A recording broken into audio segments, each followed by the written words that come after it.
Cameron மலையில் வெளிநாட்டவர்கள் ஆக்கிரமிப்பு, பஹாங் சுல்தான் கவலை. நாட்டின் பாதுகாப்பு விவரங்களை இலகுவாக எடுத்துக்கொள்ள வேண்டாம், அமைதியை சீர்குலைக்கும் முயற்சிகள் நடக்கின்றன, பிரதமர் வலியுறுத்தல்.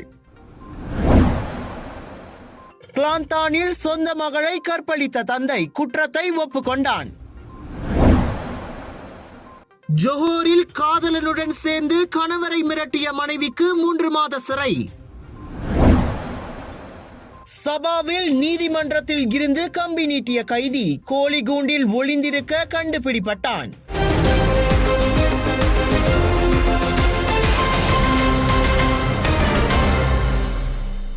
கேமரன் மலையில் அளவுக்கு அதிகமாக வெளிநாட்டினர் ஆக்கிரமித்திருப்பது குறித்து மீன்மை தங்கிய பஹாங் சுல்தான் அல் சுல்தான் அப்துல்லா கவலையை தெரிவித்திருக்கிறார்.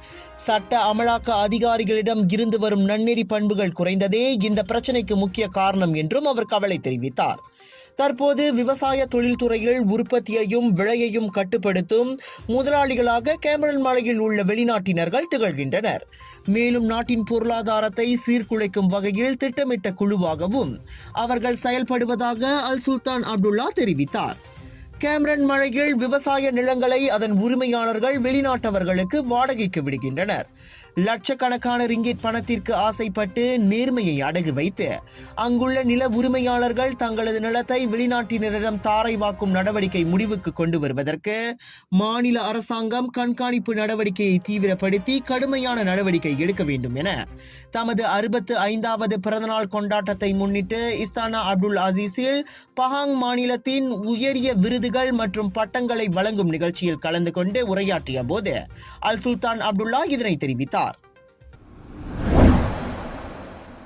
நாட்டிற்குள் இருந்தோ அல்லது வெளியில் இருந்தோ நாட்டின் அமைதிக்கு அச்சுறுத்தல் ஏற்படுத்த தொடர்ச்சியான முயற்சிகள் மேற்கொள்ளப்படுகின்றன. அதனால் நாட்டின் பாதுகாப்பு விவரங்களை இலகுவாக எடுத்துக்கொள்ள வேண்டாம் என மக்களுக்கு பிரதமர் டத்தோ ஸ்ரீ அன்வார் இப்ராஹிம் நினைவுறுத்தியுள்ளார். நாடு அமைதியாகவும் பாதுகாப்பாகவும் இருப்பதை மக்கள்தான் நிர்ணயிக்க முடியும். அதற்காக யாருடைய தயவையும் நாட முடியாது என்பதையும் பிரதமர் வலியுறுத்தினார். யாரையும் பயமுறுத்த இதனை கூறவில்லை. மாறாக நாட்டின் அமைதியான மற்றும் வளமான சூழலை சிலர் வசதியாக எடுத்துக்கொள்வது கவலை அளிப்பதாக பிரதமர் சொன்னார். பாதுகாப்பு முன்னுரிமைகளை தளர்த்தாமல் பொருளாதார வளர்ச்சியில் நாம் கவனம் செலுத்த வேண்டும். குறிப்பாக நாட்டை நிர்வகிக்கும் முறை, ஆளுகை உள்ளிட்ட நற்மதிப்புகள், பாதுகாப்பு படை ஆகியவை புறக்கணிக்கப்படாமல் இருப்பதை உறுதி செய்ய வேண்டும் என பிரதமர் கேட்டுக்கொண்டார். புத்ராஜயாவில் 2024 தேசிய பாதுகாப்பு மாதத்தை தொடக்கி வைத்து பிரதமர் உரையாற்றினார்.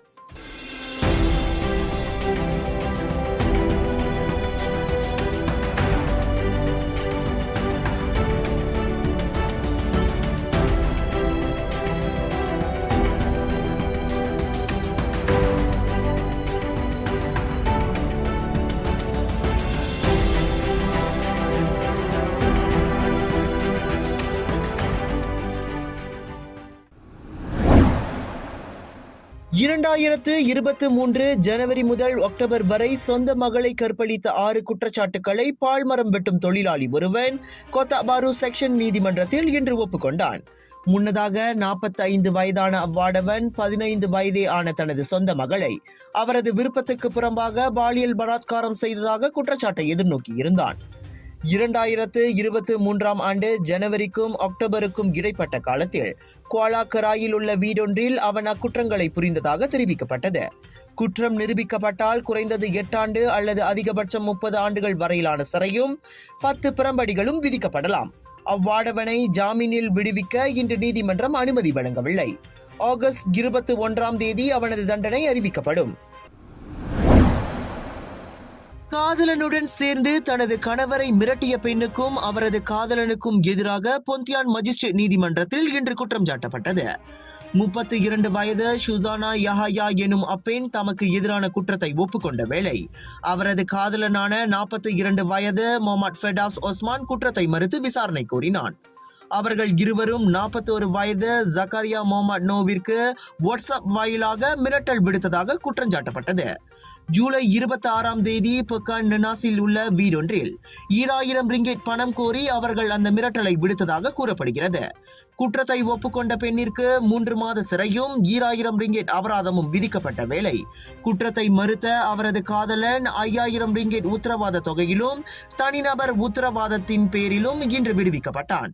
அவனுக்கு எதிரான வழக்கு விசாரணை செப்டம்பர் 2ஆம் தேதி செவிமடுக்கப்படும். முன்னதாக 3 பிள்ளைகளுடன் சொந்த ஊருக்கு திரும்பிய போது காணாமல் போனதாக நம்பப்பட்ட பெண்ணொருவர் காதலனுடன் சேர்ந்து பணத்திற்காக கணவரை மிரட்டியதால் கைது செய்யப்பட்டதாக ஊடகங்கள் செய்தி வெளியிட்டிருந்தது குறிப்பிடத்தக்கது. சபா கனிங்காவ் நீதிமன்றத்தில் இருந்து தப்பியோடிய கைதி ஒருவன் 7 மணி நேரத்திற்கு பின்னர் கோழிகூண்டில் பதுங்கி இருந்த நிலையில் மீண்டும் பிடிபட்டான். நேற்றிரவு மணி 9:30 வாக்கில் கனிங்காவ் குற்றப்புலனாய்வுத்துறை அதிகாரிகள் அவனை கைது செய்தனர். முன்னதாக அவ்வாடவன் இதர 6 கைதிகளுடன் கனிங்காவ் நீதிமன்றத்திற்கு கொண்டு வரப்பட்டதாக கனிங்காவ் போலீஸ் தலைவர் யம்பெல் அனாகாராய் தெரிவித்தார். அபாயகர போதைப்பொருள் சட்டத்தின் கீழ் 6 மாத சிறை தண்டனையை விதிக்கப்பட்டவுடன் அவன் குற்றவாளி கூண்டிலிருந்து வெளியே குதித்தான். பின்னர் நீதிமன்ற கட்டடத்தின் 2வது மாடியிலுள்ள ஜன்னல் வழியாக கீழே குதித்து வேலி கதவில் ஏறி முதன்மை சாலை வழியே தப்பி சென்றதாக கூறப்படுகிறது.